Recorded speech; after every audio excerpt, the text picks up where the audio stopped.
예루살렘아 여호와를 찬송할지어다. 예루살렘아 여호와를 찬송할지어다. 내 하나님을 감사함으로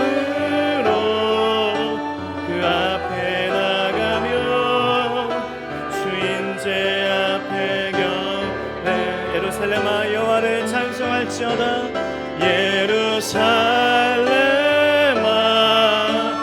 여호와를 찬송할지어다. 하나님을 감사함으로 그 앞에 나가며 주인제 앞에 경배해. 손을 쉬고 우리 사도신경 우리의 신앙을 고백합니다. 전능하사 천지를 만드신 하나님 아버지를 내가 믿사오며 그 외아들 우리 주 예수 그리스도를 믿사오니 이는 성령으로 잉태하사 동정녀 마리아에게 나시고 본디오 빌라도에게 고난을 받으사 십자가에 못 박혀 죽으시고 장사한 지 사흘 만에 죽은 자 가운데서 다시 살아나시며 하늘에 오르사 전능하신 하나님 우편에 앉아 계시다가 저리로서 산자와 죽은 자를 심판하러 오시리라. 성령을 믿사오며 거룩한 공회와 성도가 수요토하는 것과 죄를 사하여 주시는 것과 오미 다시 사는 것과 영원히 사는 것을 믿사옵나이다. 아멘. 우리 자리에 앉으셔서 찬송가 290장 찬송 드립니다.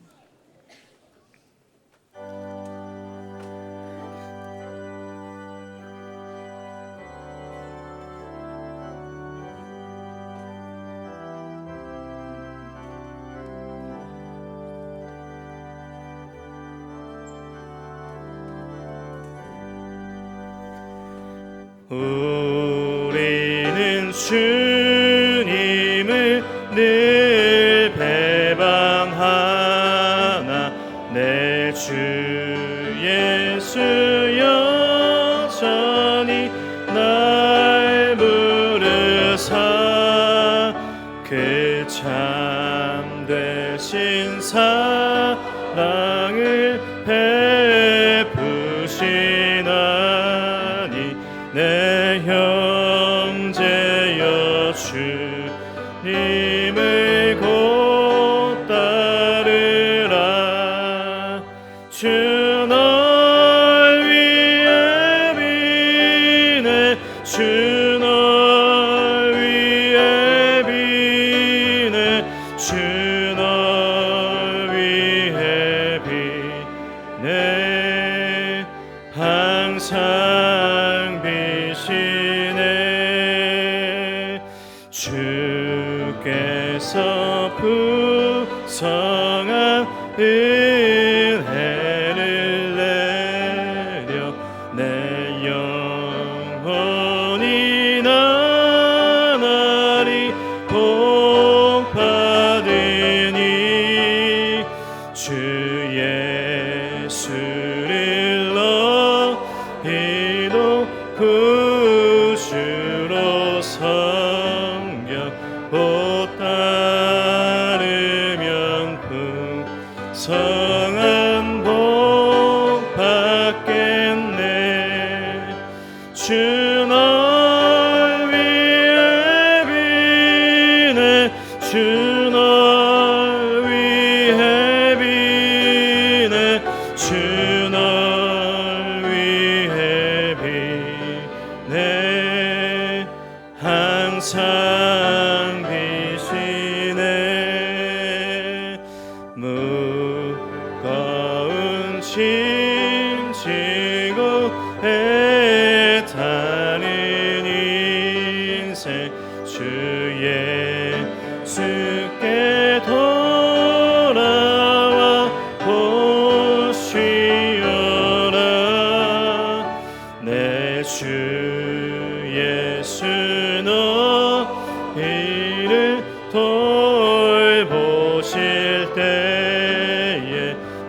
널 위해 비네 주 널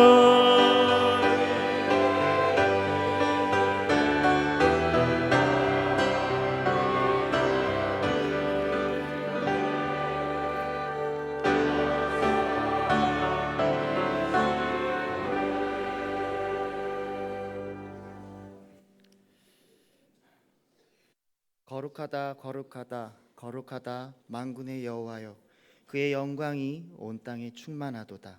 아멘. 우리의 산 소망이 되신 거룩하신 하나님, 우리를 예배의 자리로 인도하여 주시고 모든 이름 위에 높으신 주님을 찬양하며 예배할 수 있게 특권을 허락하시니 진실로 감사합니다. 언제나 우리의 삶이 유한한 이 땅의 것에 우리의 마음이 빼앗기지 않게 하시고 오직 영원한 하나님 나라의 그 뜻을 품으며 살아가는 천국 백성의 정체성으로 살아갈 수 있도록 은혜 베풀어 주시옵소서.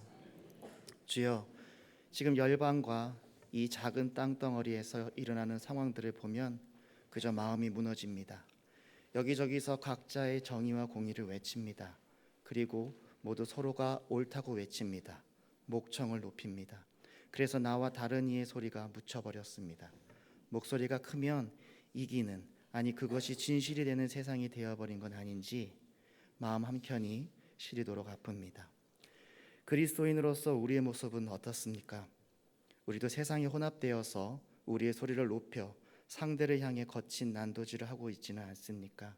주님, 우리가 절대로 머리로만 그리스도를 닮아가지 않기를 소망합니다. 우리의 삶이 그리스도를 닮아가기를 원합니다. 기꺼이 십자가를 질 수 있는 믿음을 가지길 원합니다. 예수님께서 하나님의 뜻을 위해 자기의 권리를 포기하신 것처럼 하나님의 뜻을 위해 수많은 모함 속에서도 침묵하셨던 것처럼 우리의 권리, 우리의 소리를 낮추게 하여 주시옵소서.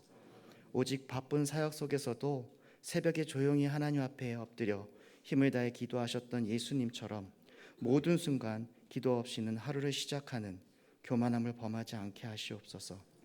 온 만물의 하나님의 아들이신 예수님께서도 하루를 살아가시기 위해 기도하셨다면 우리는 더욱 그리해야 할 것이라 믿습니다. 하나님의 뜻대로 침묵하며 여리고성을 돌듯이, 그래서 마침내 함성으로 무너지고 함락되었던 것처럼 하나님의 방법은 우리와 다르십니다. 그리고 다 이해할 수 없으신 분이십니다. 주님, 우리 은혜의 동산교회 모든 성도들이 모든 것을 전적으로 주님 앞에 내려놓고 주님의 소리에 귀 기울이며 늘 엎드릴 수 있는 성도가 되게 하여 주시옵소서. 주님, 20년 전 이 도시에 은혜의 동산교회를 세우셨습니다. 이 교회가 하나님께서 오시는 그날까지 끝까지 이 도시와 열방을 위해 기도하며 영적 싸움을 하며 전진해 나가는 하나님 나라의 강한 용사와 같이 서 있게 하여 주시옵소서. 주께서 그렇게 쓰실 것을 믿습니다. 오늘도 하나님의 거룩한 말씀을 듣고 이규원 담임 목사님께서 단위에 서십니다. 성령께서 오늘도 목사님의 입술을 주장하여 주시고 기름 부으사 능력의 말씀이 가리워졌던 우리의 영적인 눈과 귀, 그리고 마음이 열리는 역사가 있게 하여 주시옵소서. 그렇게 오늘 예배 가운데 일하실 주님께 감사드리며 우리의 산 소망 되시고 영원히 살아 역사하시는 예수님 이름으로 기도합니다. 아멘.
예수님께 모두 드리자.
기도하겠습니다. 하나님 감사합니다. 우리 모든 찬양 하나님께 올려드립니다. 우리가 하나님의 그 사랑으로 우리가 일상에서 작은 천국을 경험하며 하나님과 은혜의 사랑을 늘 전하는 우리의 삶이 될 수 있도록 인도하여 주옵소서. 특별히 우리에게 가정을 허락하시는 하나님 너무나 감사합니다.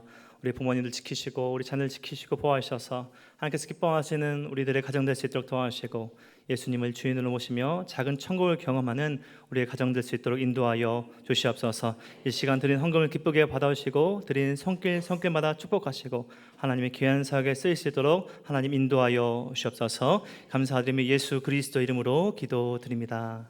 아멘.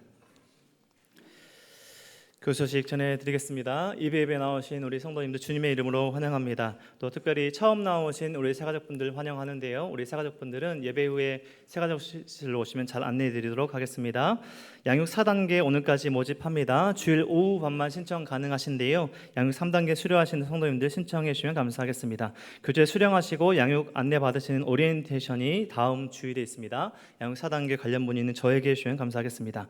교육국에서 준비한 운동 온가족 페스티벌이 오늘 열립니다. 3부 예배 후에 12시 30분부터 2시까지 진행됩니다. 식당 앞 교회 마당에서 가족들과 함께 참여하실 수 있는 다양한 부스가 준비되어 있습니다. 우리 성도님들 많은 참여 부탁드립니다. 페스티벌 관계로 실마을 사용 관계로 오늘 순장 모임은 비전홀에서 모입니다. 우리 순장님들 기억해 주시고 1시 30분에 이곳 비전홀에서 함께 모이도록 하겠습니다. 제1권사의 원래가 2부 예배 후에 10시 40분에 그레센터 모임방에서 모인다고 합니다. 남양마을에서 선교 기금 마련해서 카네이션과 물김치를 판매합니다. 린다락 뜨개방 전시민 판매, 스크린 골프 2기 모집합니다. 교인동정입니다. 축복마을 김재규 집사님 소천하셨습니다. 반성마을 유대상 집사님 부친상 당하셨습니다. 열린마을 우삼 집사님 모친상 당하셨습니다. 주보에는 나와 있진 않은데요. 홍순만 장로님 어제 소천하셨습니다. 그래서 장례가 진행 중에 있고요. 오늘 오후 6시에 입관 예배가 있습니다. 우리 장례를 위해서 또 유가족분들을 위해서 위로와 기도 부탁드립니다. 이번 주 다음 주 식당봉사는 열린마을, 청소봉사는 동산마을입니다. 그럼 오늘 주신 하나님의 말씀 함께 찾도록 하겠습니다. 오늘 주신 하나님의 말씀 시편 74편 1절에서 23절까지 말씀입니다. 시편 74편 1절에서 23절까지 우리 한 절씩 교독해서 읽도록 하겠습니다. 하나님이여 주께서 어찌하여 우리를 영원히 버리시나이까? 어찌하여 주께서 기르시는 양을 향하여 진노의 연기를 품으시나이까? 성령하사 주의 기업의 지파로 삼으신 주의 회중을 기억하시고 주께서 계시던 시온산도 생각하소서. 영구히 파멸된 곳을 향하여 주의 발을 옮겨 놓으소서. 원수가 성소에서 모든 악을 행하였나이다. 제태적이 주의 자기들의 깃발을 세워 표적으로 삼았으니 그들은 마치 도끼를 들어 산림을 베는 사람 같으니이다. 이제 그들이 묻은 조각 주의 성소를 불사르며 주의 이름이 계신 곳을 더럽혀 땅에 엎었나이다. 그들이 마음속으로 이르기를 우리가 그들을 진멸하자 하고 이 땅에 있는 하나님의 모든 회당을 불살랐나이다. 우리의 표적은 보이지 아니하며 선지자도 더 이상 없으며 이런 일이 얼마나 오랬는지 우리 중에 아는 자도 없나이다. 하나님이여 대적이 언제까지 비방하겠으며 원수가 주의 이름을 영원히 능욕하리이까. 주께서 어찌하여 주의 손 곧 주의 오른손을 거두시나이까. 주의 품에서 손을 빼내시어 그들을 멸하소서. 이로부터 나의 왕이시라 사람에게 구원을 베푸셨나이다. 주께서 주의 능력으로 바다를 나누시고 물 가운데 용들의 머리를 깨뜨리셨으며 리와야단의 머리를 부수시고 그것을 사막에 사는 자들에게 음식물로 주셨으며 주께서 바위를 쪼개어 큰 물을 내시며 주께서 늘 흐르는 강들을 마르게 하셨나이다. 함대 주의 것이라. 주께서 빛과 해를 마련하셨습니다. 주께서 땅의 경계를 정하시며 주께서 여름과 겨울을 만드셨나이다. 원수가 주를 비방하며 오묘한 백성의 주의 능력하나이다. 주의 맷비둘기의 생명을 들짐승에게 주지 마시며 주의 가난한 자의 목숨을 영원히 잊지 마소서. 우리 땅의 어두운 곳에 포악한 자의 초소에 학대받은 자가 부끄러이 돌아가게 하지 마시고 가난한 자와 궁핍한 자가 주의 이름을 찬송하게 하소서. 하시고 오묘한 자가 종일 주를 비방하는 것을 함께 읽겠습니다. 주의 대적들의 소리를 잊지 마소서. 일어나 주께 한가하는 자의 떠드는 소리가 항상 주께 상달되나이다. 아멘. 목사님 나오셔서 하나님 성전이 무너졌습니다라는 제목으로 말씀 전해주시겠습니다.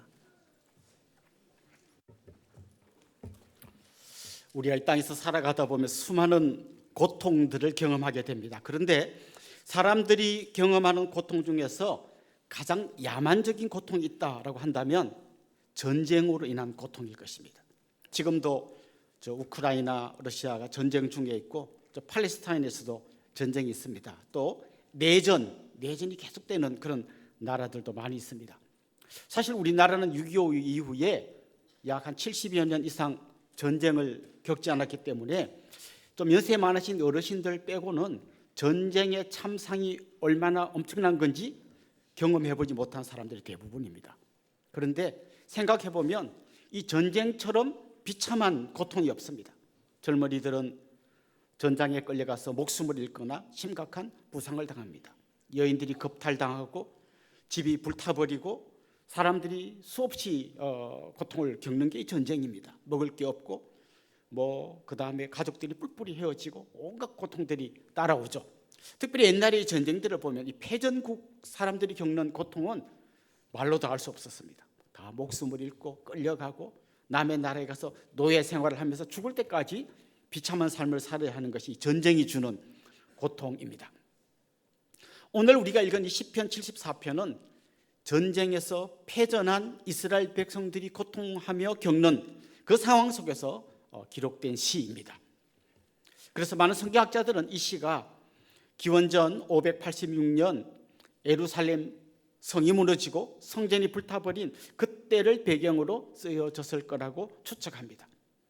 저는 이 시편을 여러 번 읽으면서 몇 가지 질문을 던졌습니다. 왜 또 이런 일이 일어났는지에 대해서 몇 가지 질문을 던지면서 이 질문에 답하는 형식으로 오늘 이 설교를 좀 준비해 봤습니다.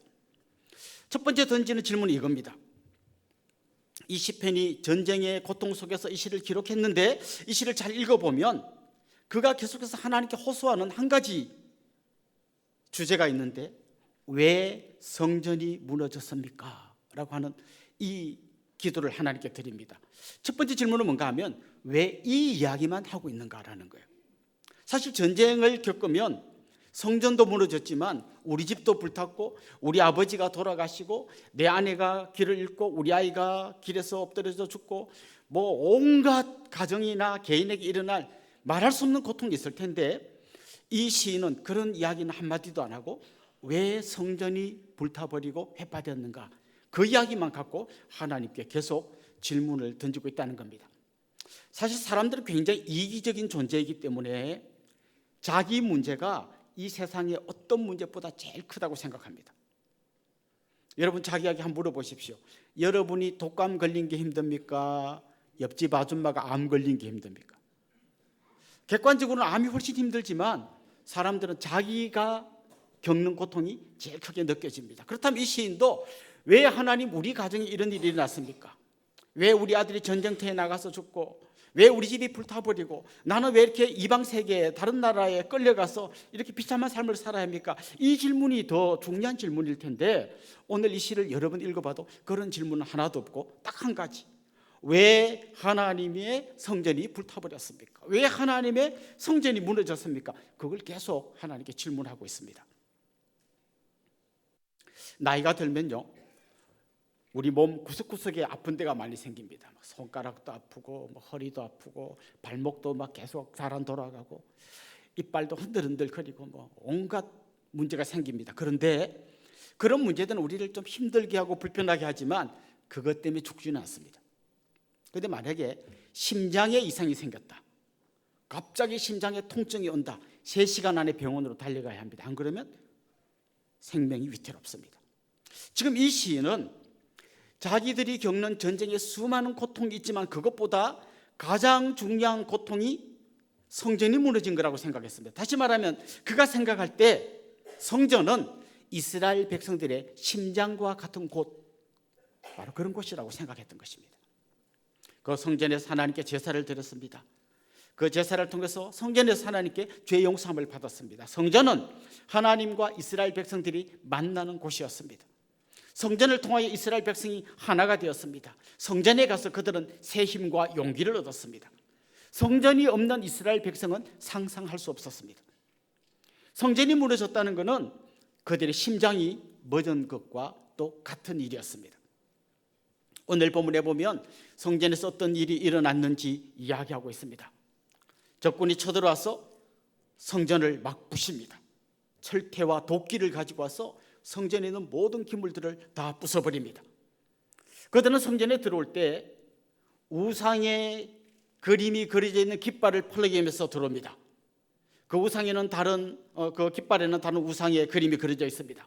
그들은 이 깃발을 흔들면서 외칩니다. 우리 신이 너희들의 신을 이겼다.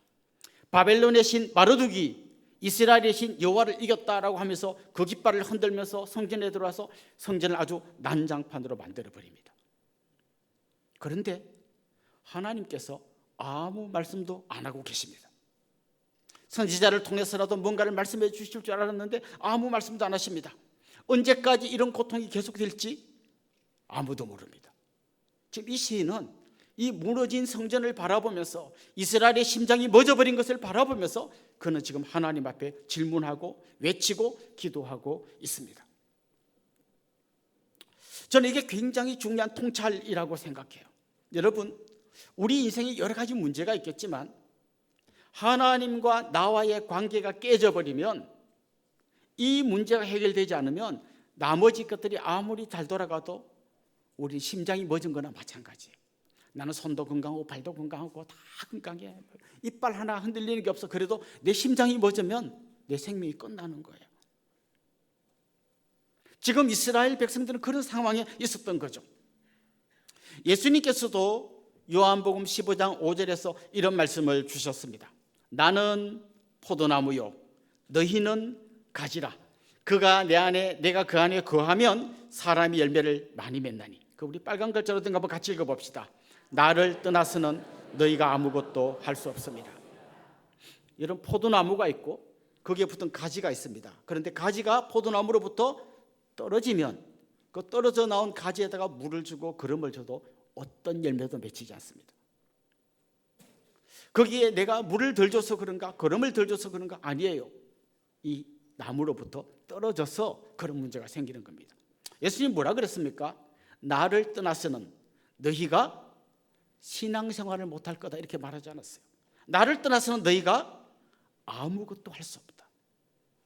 영어 성경에 보면 nothing이라고 그랬어요. nothing. 아무것도 못합니다. 주님을 떠나서 경제생활, 주님을 떠나서 자녀 교육, 주님을 떠나서 내 인생의 꿈을 펼치려고 아무리 몸부림쳐도 주님으로부터 떨어져 나온 가지에서는 어떤 열매도 맺히지 않습니다. 오늘 이 시인이 굉장히 정확하게 본 거예요. 내 인생의 진짜 문제는 지금 우리 집이 불타고 우리 아들이 전쟁터에서 죽고 내가 이방 땅에 끌려가고 수많은 문제가 있습니다만 이 문제의 뿌리에 진짜 문제가 있는데 하나님의 성전이 무너졌다는 겁니다. 다른 말로 하면 하나님과의 관계가 깨졌다는 것이죠. 그렇다면 이 시인이 지금 생각하고 있는 게 뭔가 하면 이스라엘이 회복되려면 무너진 우리 집을 지어야 되고 전쟁터에 끌려간 우리 아들이 돌아와야 되고 수많은 문제가 있겠지만 그것보다 먼저 되어져야 할 일이 있는데 바로 하나님의 성전이 회복되는 것. 다른 말로 하면 하나님과 이스라엘 백성들의 관계가 회복되는 것. 이게 첫 번째라는 것이죠. 열왕기상 8장에 보면 솔로몬이 성전을 다 완공한 다음에 하나님께 기도한 내용이 나와요. 그런데 그 기도 중에 이런 내용이 나옵니다. 하나님, 나중에 우리 후손들이 전쟁에서 져가지고 다른 나라의 적국에 끌려가 있을 때라도 그때라도 이 성전을 향해서 기도하면 하나님 들어주세요. 하나님, 비가 안 오고 뭐 가뭄이 들고 농사가 안 되고 나라가 쫄딱 망하고 전염병이 돌고 어떤 어려움이 올 때라도 이 백성들이 하나님의 성전을 향해서 기도하거든 그 기도 들어주세요. 그게 솔로몬이 성전을 완공한 다음에 하나님께 올려드린 기도였습니다. 이스라엘 백성의 모든 삶의 한복판에 성전이 있었던 것처럼 우리들 모든 삶의 한복판에 하나님과 우리와의 관계가 있는 것입니다. 아마 이렇게 질문하는 분도 있을 겁니다. 하나님 안 섬기는데도 잘 사는 사람들이 있던데요. 한마디로 말하면 하나님은 버린 사람들에 대해서는 아무 간섭을 하지 않습니다. 부럽습니까? 제가 옛날에 우리 청소년들을 많이 지도할 때 뭐 별의별 일이 다 있습니다. 이렇게 어떤 애가 사고 쳐가지고 경찰서에 잡혀갔어요. 유리창을 깨가지고 친구들이 막 훔치는데 거기 얼쩡얼쩡거리다 거기 애들이 여러 명 경찰서에 잡혀갔습니다. 어떻게 그 애를 좀 잘 빼내볼까 싶어서 경찰서를 찾아간 적이 있습니다. 거기에 보면 이제 여러 장면들이 펼쳐집니다. 엄마들이 전부 다 소환되어 아빠들이 소환되어 왔어요. 그래서 아빠와 엄마들의 중요한 작전이 뭔가 하면 그 경찰이 보는 앞에서 이 아이의 막 기싸대기를 날리고 이 자식아 정신 안 차려 해서 경찰이 미안해서라도 풀어주게 하는 작전을 많이 했어요. 근데 거기에 아무 부모가 안 온 애가 있어요. 그래서 경찰이 전화합니다. 지금 당신 아들이 사고 쳐서 경찰에 잡혀 있습니다. 빨리 오세요. 근데 이런 대답이 들려오는 거예요. 우리 아들 아닙니다. 죽이든 살리든 마음대로 하세요. 그 아이는 어떤 마음이어야 합니까? 옆에는 자기 아버지한테 기싸대기 맞고 막 코피 터지고 하는데 자기는 우리 아들 아니니까 나는 행복해. 이래야 이거 제정신 아닌 거죠. 그러면 이거는 하나님을 떠났는데 아무 문제가 없어요. 그건 버림받은 자식이에요. 그걸 부르고 할 게 아니라 정말 깨진 하나님과 나와의 관계를 회복하는 이 일에 내 인생을 다 걸어야 하는 거예요. 여러분 남편이 회사에서 잘린 거 그것 때문에 울지 마시고 남편이 예수님을 떠난 것 때문에 우셔야 돼요. 우리 아들이 대학 떨어진 것 때문에 우시지 마시고 아들이 하나님 떠난 것 때문에 가슴을 찢으며 우셔야 돼요. 이게 전부고 이게 핵심이에요. 성전이 무너지면 다른 거 농사가 잘 되고 우리 집에 뭐 5만 개 잘 되고 다 무너진 거나 마찬가지인 것이죠. 여러분 인생에 문제가 꼬이고 막 어디서 풀어야 될지 모르게 막 실타래 가다 엉킨 것 같은 그런 상황이십니까? 뭐부터 시작해야 되는지 아시겠습니까? 하나님과의 관계부터 바로 세워야 합니다. 이게 1번이 되어야 합니다. 그래야 우리 인생에 답들이 나오게 되는 것입니다.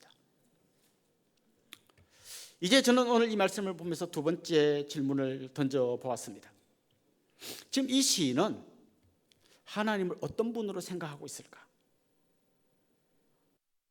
지금 이방 군대가 우상의 깃발을 휘날리면서 들어와서 하나님의 성전을 다 부수어도 가만 계시는 하나님, 그 하나님을 이 시인은 어떤 하나님이라고 생각하고 있었을까?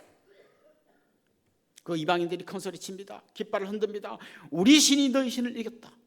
바벨론의 신 마르뚝이 이스라엘의 신 여호와를 이겼다라고 소리칠 때 하나님 가만 계시잖아요.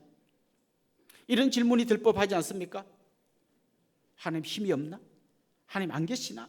진짜 하나님이 마르뚝보다 약한가? 온갖 질문이 들지 않겠습니까? 이 시는 어떤 마음으로 이 시를 쓴지 한번 잘 보십시오. 그는 이 절망의 상황에서도 여전히 하나님을 신뢰하고 있습니다. 우리 13절 14절 같이 한번 읽어보겠습니다. 주께서 주의 능력으로 바다를 나누시고 물 가운데 용들의 머리를 깨뜨리셨으며 리워 야단의 머리를 부수시고 사막에 사는 자에게 음식물로 주셨으며. 여기에 보면요, 용들, 리워 야단 이런 표현들이 나옵니다. 이건 한마디로 말하면 전설 속의 괴물이에요. 하나님께서 천지를 창조하실 때 어두움을 끝내시고 빛을 만드셨어요. 그 무질서를 끝내고 하나님은 질서정연한 세상을 만드셨어요. 그래서 그는 이 시인은 이렇게 말하는 겁니다. 그 어두움을 마치 그 괴물 같은 리워 야단에 비유하는 거예요. 하나님 그 괴물들의 머리를 깨버리시고 승리하신 것처럼 어둠을 깨고 빛을 창조하셨습니다. 하나님 그 용들의 머리를 밟아버리시고 질서정연한 세상을 만드셨습니다. 이걸 이야기하는 거예요. 근데 그 신화 속에 이런 이야기를 성경 속에 왜 집어넣었을까? 근데 여러분 혹시 나니아 연대기라는 영화를 보셨습니까? 그 나니아 연대기의 배경은 뭔가 하면요, 북유럽의 신화예요. 북유럽의 신화를 갖고 와서 그 영화를 만들었는데 그 영화의 주제는 예수 그리스도예요. 그 C.S. 루이스라고 하는 아주 탁월한 학자입니다. 이분이 학자이면서 또 이렇게 소설 같은 걸 쓰신 거죠. 그런데 남들이 다 아는, 세상 사람들이, 그 동네 사람들이 다 아는 그 신화를 끌고 와서 그 신화를 활용해서 예수 그리스도를 전한 것이죠. 또 C.S. 루이스의 절친이었던 톨킨이라는 사람이 쓴 유명한 소설이 영화가 됐는데 그게 여러분이 보셨던 반지의 제왕입니다. 이런 영화, 소설들이 사실은 그 신화를 갖고 썼지만 결국은 그런 걸 통해서 주님을 드러내려고 했고 많은 사람들이 그것 때문에 감동을 받았죠. 지금 이 시인도 그렇게 이 신화적인 이미지를 갖고 와서 이야기하는 거예요. 그 무질서함, 어두움, 캄캄함, 절망, 그게 하나의 어떤 괴물 같은 놈이라면 하나님은 그 괴물들의 머리를 박살내시고 빛을 창조하셨습니다. 질서정연한 세상을 만드셨습니다. 그걸 지금 이야기하는 거예요. 무슨 얘기입니까? 지금 그들의 상황은 어두움이 빛을 이기는 것처럼 보입니다. 무질서가 질서를 이기는 것처럼 보입니다. 악한 자들이 하나님의 백성을 짓밟는 것처럼 보입니다. 마르둑이 여호와를 이긴 것처럼 보입니다. 그러나 이 시인은 그 상황 속에서도 확신하고 있습니다. 저 어둠의 권세를 박살내신 하나님이, 천지를 창조하신 그 하나님이, 온 우주를 통치하시는 가장 공의롭고 정의로우신 하나님께서 마침내 응답하실 것을 그는 믿고 신뢰하고 있습니다. 종종 우리 주위에서 어둠이 승리하는 것처럼 보일 때가 있습니다. 악이 이기는 것처럼 보일 때가 있습니다. 그때 성도들이 가져야 할 자세가 바로 이겁니다. 끝까지 하나님을 신뢰하는 것입니다. 그 하나님은 어두움을 끝장내시고 빛을 창조하신 분이십니다. 그 하나님은 무질서를 끝장내시고 질서로운 세상을 만드신 분입니다. 그 하나님의 아들이신 예수 그리스도는 죽음의 권세를 밟아버리시고 우리에게 생명을 주신 분이십니다. 절망을 끝내고 우리에게 소망을 주신 분이십니다. 우리 그분을 끝까지 붙들고 신뢰하는 것입니다. 에스겔 선지자는 바벨론의 포로로 끌려갔습니다. 제사장 가문에서 태어나서 제사장이 될 줄 알았는데 뜻밖의 바벨론 포로로 끌려가서 비참한 삶을 살았습니다. 그런데 하나님께서 에스겔에게 환상을 보여주셨는데요, 그 환상 속에 하나님 어떤 분인가 보니까 보좌 위에 앉아 계시고 네 생물이 그 하나님의 보좌를 바치고 있고 그게 보니까 4개의 바퀴가 그 보좌를 바치고 있어요. 이 바퀴가 의미하는 게 뭘까요? 어디든지 굴러가는 거잖아요. 그래서 보면 막 그 바퀴 달린 보좌가 막 온 세상 가운데로 막 굴러갑니다. 하나님 이 에스겔에게 보이신 이 환상의 의미가 뭘까요? 지금 악이 승리한 것 같고 하나님은 안 보이는 것 같지만 에스겔아 잘 봐라. 하나님의 보좌가 온 세상을 다니면서 통치하고 계신다라는 걸 보여주신 거예요. 우리 주님의 제자였던 사도 요한은 네로의 박해 때문에 밤모섬에 귀양 갔습니다. 네로가 그리스도인들을 박해하고 그들을 감옥에 가두고 그들을 사자밥으로 만들고 온갖 박해를 다 하고 있을 그때 하나님께서 요한에게 환상을 보여주셨습니다. 요한을 그 문제 많은 세상에서 딱 들어서 하나님의 하늘 전망대 위에 세워주셨습니다. 거기서 바라보니까 밑에서 볼 때는 온 세상이 악으로 가득 차 있고 악이 이기는 것처럼 보이고 엉망진창 같은데 하나님의 전망대 위에 서서 요한이 보니까 하나님이 통치하고 계시고 결국 저 악한 것들은 다 멸망하고 그리스도께서 승리하실 것을 보게 된 겁니다. 그 이야기를 담은 게 요한계시록이에요. 그렇습니다. 지금 이 땅 가운데서 수많은 악들이 횡행하는 것처럼 보이고 하나님은 그냥 아무것도 안 하시는 것처럼 보이지만 하나님은 여전히 일하고 계십니다. 그 하나님은 악의 세력들의 머리를 밟으시고 어둠을 빛으로 바꾸시는 능력의 하나님인 줄로 믿습니다. 그래서 우리는 아무리 힘들어도 아무리 절망적인 상황이어도 그 하나님께 부르짖고 또 부르짖고 부르짖으면서 그 하나님 앞에 나아가야 하는 것입니다. 이제 저는 마지막 질문을 한번 던져보고 싶습니다. 이 질문이 저는 어쩌면 제일 중요한 질문 같아요. 이 시인의 기도는 어떻게 응답되었는가라는 거예요. 보통 여러분 이 시편도 보면 전반부와 후반부가 이렇게 나눠진 시가 많아요. 전반부에는 하나님 저 죽겠어요, 막 하나님 뭐 하세요, 막 하나님께 막 힘들다고 호소하는 게 나오다가 후반부에 가면 할렐루야 하나님을 찬송하는 게 나와요. 왜 그럴까요? 기도가 응답된 거죠. 여러분 지난주 시편 73편 말씀 기억납니까? 하나님 악한 사람은 잘 되고 의인은 고통당하는데 하나님 어찌하여 이런 일이 일어납니까? 저 이것 때문에 실족해서 넘어질 뻔했습니다. 막 이런 얘기 쭉 나오다가 마지막에 딱 하면 반전이 일어나잖아요. 내가 하나님의 성소에 들어갈 때 답을 얻었습니다. 반전이 일어나요. 그럼 이 시편 74편에는 어떤 반전이 일어날까요? 아무 반전도 일어나지 않습니다. 이게 우리가 던져야 될 중요한 질문이에요. 이 시편 74편에 보면 이 시인이 계속 하나님께 부르짖습니다. 하나님 우리와 맺은 언약을 기억해 주셔야 하지 않겠습니까? 이 백성이 학대당하고 있는데 그냥 계실 겁니까? 가난하고 궁핍한 자를 불쌍히 여겨 주십시오. 하나님 원통합니다. 저 대적들 어떻게 하실 겁니까? 막 하다가 갑자기 이 시가 딱 끝나버려요. 드라마 볼 때 이런 드라마가 제일 우리를 힘들게 합니다. 해피엔딩이 돼야 되는데 막 갈등하더니 탁 끝나서 끝이래. 어떻게 된 거야? 이 시가 그런 시예요. 이 시는 반전이 없어요. 고통하다가 하나님 감사해요 이렇게 돼야 되는데 그런 거 없이 계속 부르짖다가 끝났어요. 그 사람들이 이제 질문을 던져야 되는 거죠. 이 시인의 기도는 어떻게 응답되었을까? 그건 이 시편 74편은 더 이상 얘기가 나오지 않아요. 그러나 우리는 역사 속에서 그 답을 알고 있습니다. 이 무너진 성전이 나중에 고레스가 이스라엘 백성들 돌아가도 좋다 해서 돌아와가지고 스룹바벨과 함께 새로운 성전을 건축하면서 이 시인의 기도가 응답됩니다. 새로운 성전이 건축됐어요. 그런데 그 성전이 건축되긴 건축됐어요. 응답되긴 응답됐는데 너무 초라한 성전이에요. 솔로몬이 세웠던 그 멋진 성전이 아니라 너무너무 초라한 정말 그 솔로몬의 성전을 기억하던 분들이 그걸 보고 눈물을 흘리면서 울 정도로 너무 초라한 성전이었어요.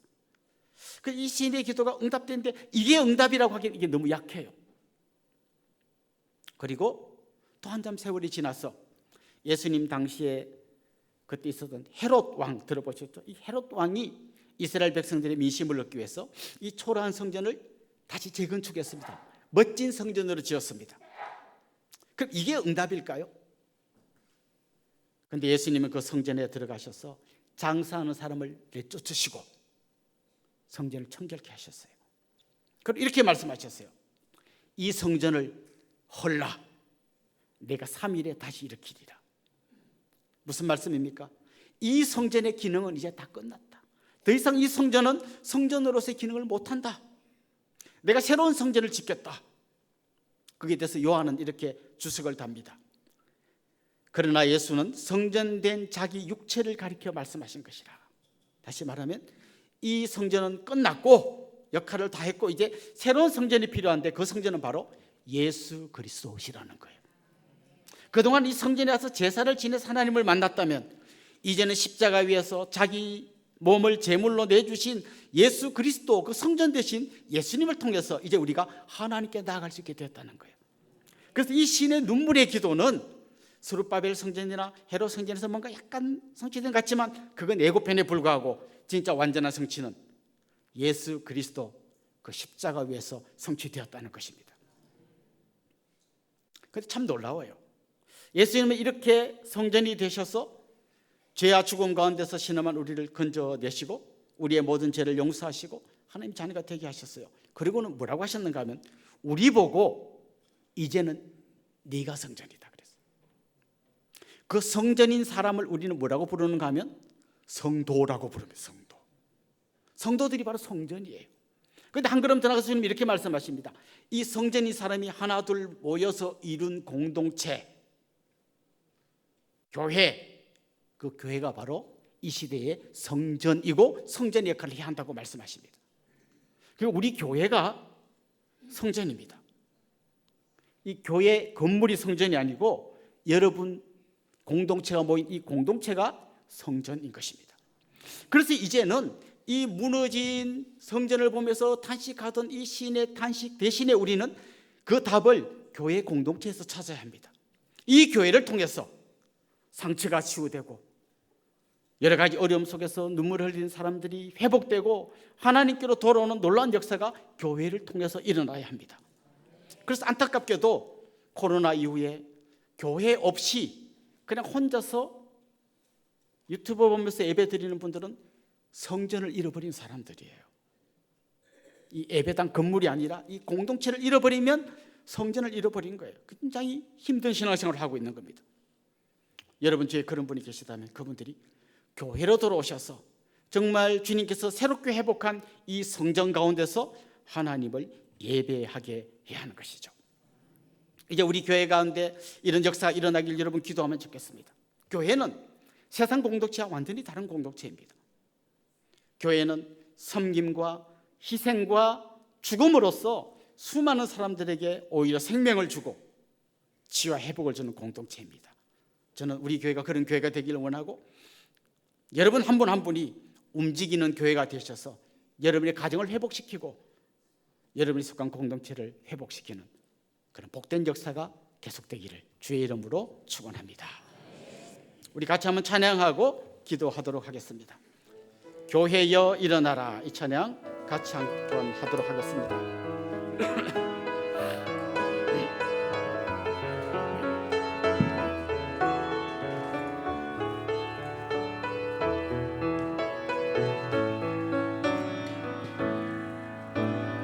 교회여 일어나라, 주께서 부르시니 두려움과 습에 내려놓고 교회여 일어나라. 교회여 일어나라. 교회여 일어나라, 주께서 보내시니 일 부르신 삶의 자리에서 교회여 일어나라. 우린 세상의 빛, 우린 세상의 빛, 하나님의 편지 주를 나타내는 주의 교회를 통해 우리를 통해 세상의 주를 보리라. 일어나라, 사랑으로 아버지 능력으로 서로 하나 되어 그 빛을 비추라. 노래하라, 노래하라. 아버지의 사랑을, 아버지의 크심을 이 삶의 노래로 주님을 나타내라.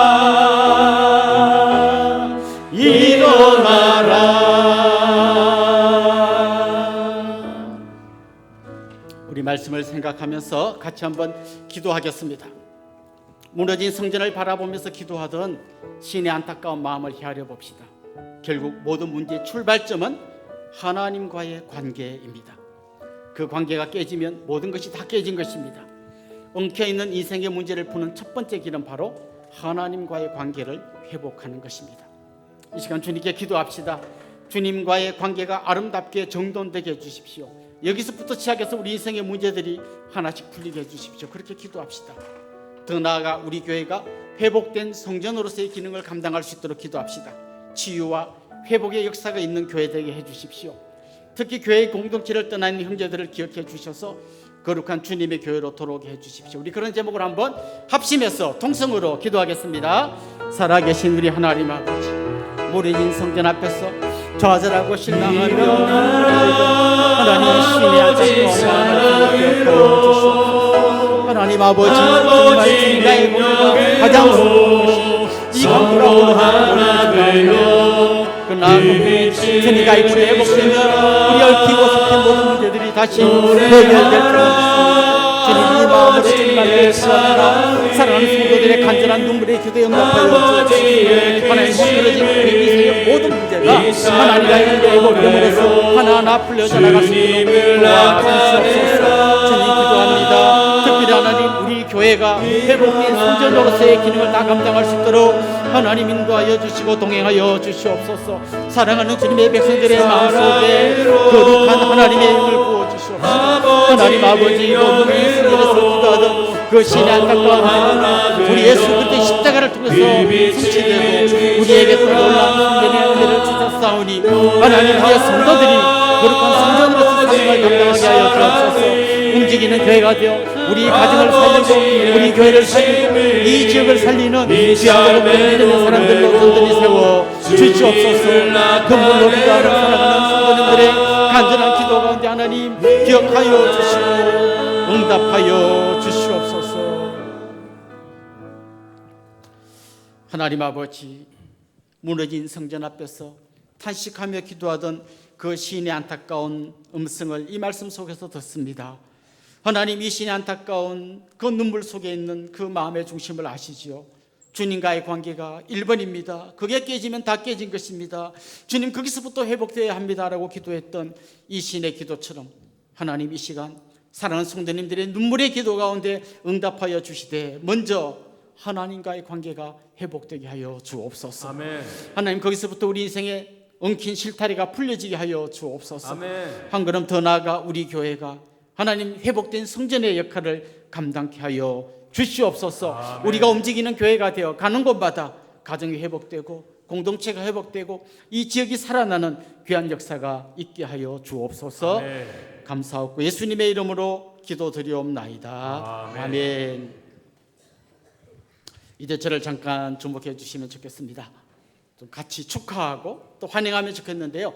지난주가 자기 생일이었던 분 우리 같이 한번 축하하면 좋겠습니다. 한번 손 들어볼까요? 지난주가 생일이었습니다.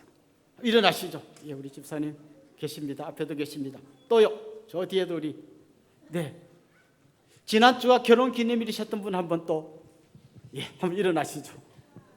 예, 우리 사모님 빛의 속도로 일어나셨어요. 예, 감사합니다. 오늘 우리 김종윤 선교사님이 지금 안식월을 맞아서 오늘 예배에 참석하셨습니다. 한번 같이 일어나시죠. 예. 또 오늘 우리에게 처음 오신 분 혹시 등록하기를 원하는 분이 계시면 우리 같이 환영하면 좋겠습니다. 한번 손 들고 일어나 보실까요? 네, 우리 이분들 주님의 이름으로 환영하고 또 축복하도록 하겠습니다. 아주 먼 옛날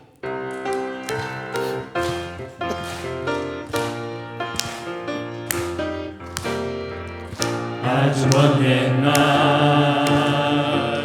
하늘에서는 당신을 향한 계획이 있었죠.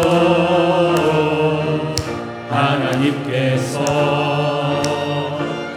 바라보시고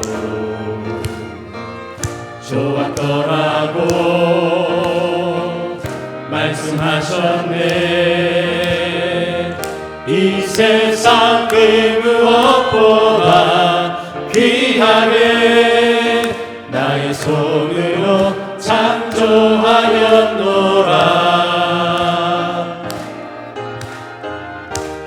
내가 너로 인하여 기뻐하노라. 내가 너를 사랑하노라. 사랑합니다. 축복합니다. 사랑해요.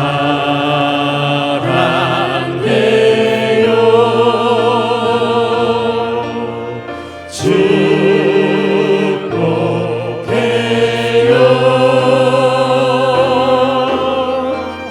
당신의 마음에 우리의 사랑을 모아드립시다. 사랑을 드려요.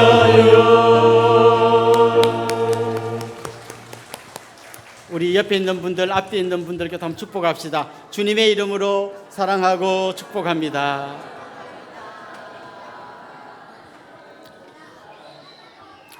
특별히 오늘 우리 이 예배를 위해서 우리 초등부 학생들이 와서 같이 찬양했는데, 우리 초등부 학생들 자리에서 한 번만 일어나 주세요. 오늘 어린이 주일을 맞아서 왔는데 박수 한번 합시다.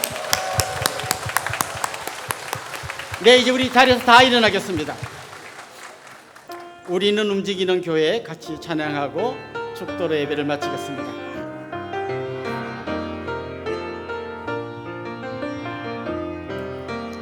우릴 택하여 빛으로 살게 하신 그 은혜, 놀라운 이끄심 따라 내가 일어섭니다. 우리를 가득 채우사 부욕해 하신 주 사랑, 그 완전하신 열심으로 내가 나아갑니다. 우리는 주의 움직이는 교회, 하나님 기뻐하신 향기 되리. 보배가 되신 주만 자랑하리. 부르신 곳에서 오직 주님만 예배하리. 우리 주 예수 그리스도의 은혜와 하나님 우리 아버지의 극진하신 사랑과 성령님의 감화, 감동, 위로, 교통, 충만하심이 사랑하는 주님의 백성들과 그 가정 위에 이제로부터 영원토록 함께 있을지어다. 아멘.